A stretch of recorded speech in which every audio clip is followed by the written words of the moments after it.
Good afternoon, everyone. Good afternoon. As I am reading in the book of Isaiah 1, this is the short message that God wants you to listen. In Isaiah 1, verse 2, Hear, O heaven, and give ears, O earth, for the Lord has spoken. God wants us to listen today. God wants us to listen and remind us about our iniquity.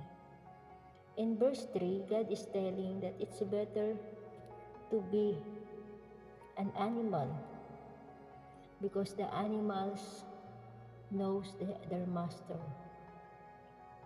The ox know its owner. So God tells in these scriptures that the animals know their master, but the Israelites and all the people doesn't know him. They doesn't know God. Why? Because in verse 4, God is telling that, O sinful nation, O people laden with iniquity, because our nation, all the peoples are laden, are doing sins and iniquity in the sight of the Lord. Son who deal corrupt, they are all corrupt, and they are forsaken the Lord, and they despise the Holy One of Israel. And they utterly strange. Because these people, all the people in the nation, they sin against God. That is why Isaiah says, better to be an animal, because the animals know their master. And God says, oh, my son, my people, I have protected you from your birth. I am giving you breath. I am giving you with all protection I have as my son. But when you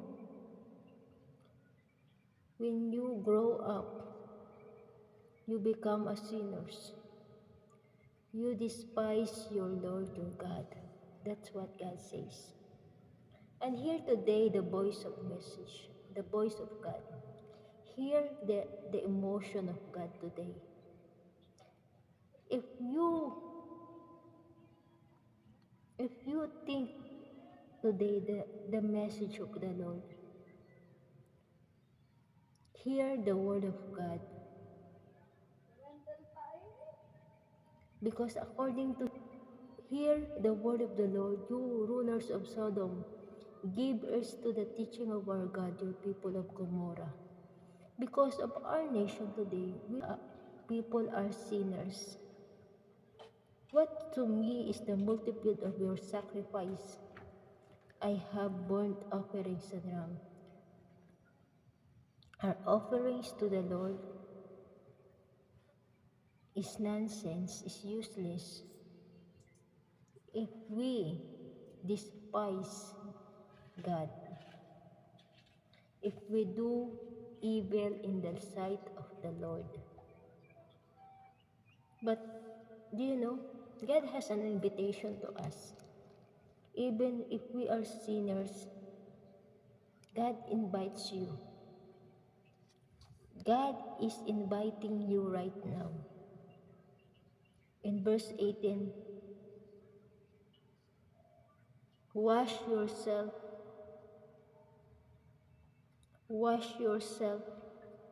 make yourself clean. That's God wants us.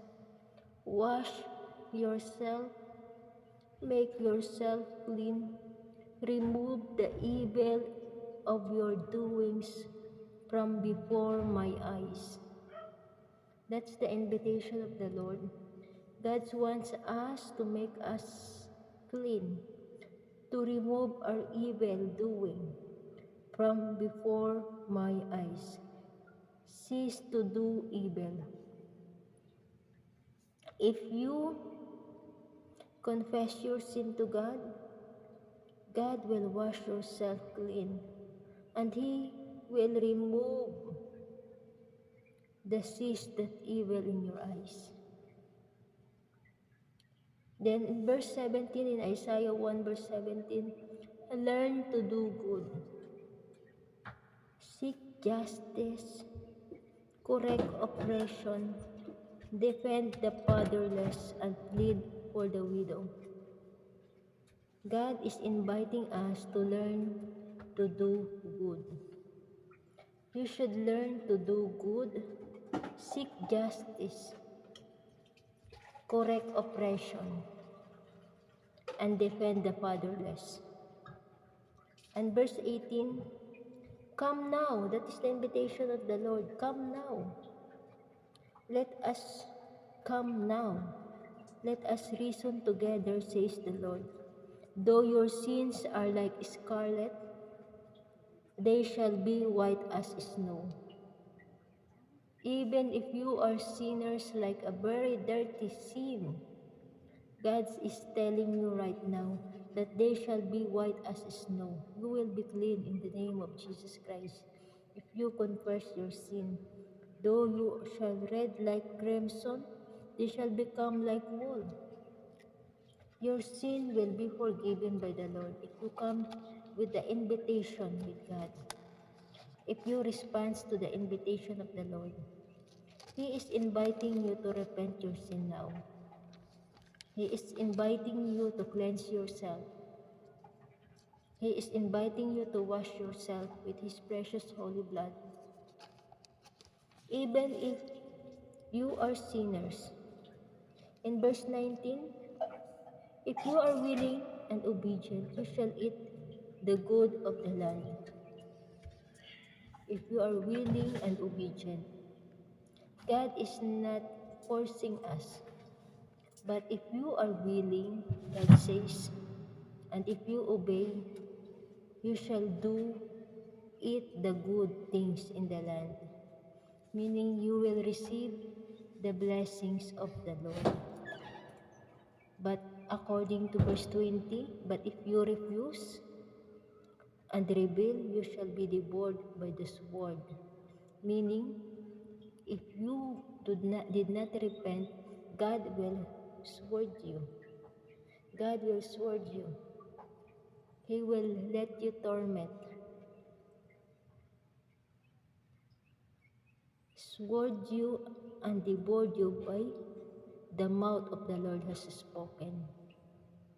So He will let you sword if you rebel and did not listen to God. So, I want you to respond now. I want you to respond, Lord, I am sinners. I know I asked you forgiveness, Lord. I'm sorry if I did not emphasize you in my life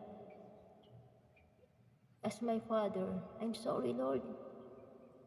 If I am like animal that I did not respond to you, ask forgiveness to the Lord now and ask God to wash yourself clean and make our life be white as snow and make our life precious in His sight as clean as snow. And let us accept Him as our personal Savior, because Jesus loves us so much. He is warning you to repent now. He is warning you to confess your sin now and accept Him as your personal Savior. God bless you.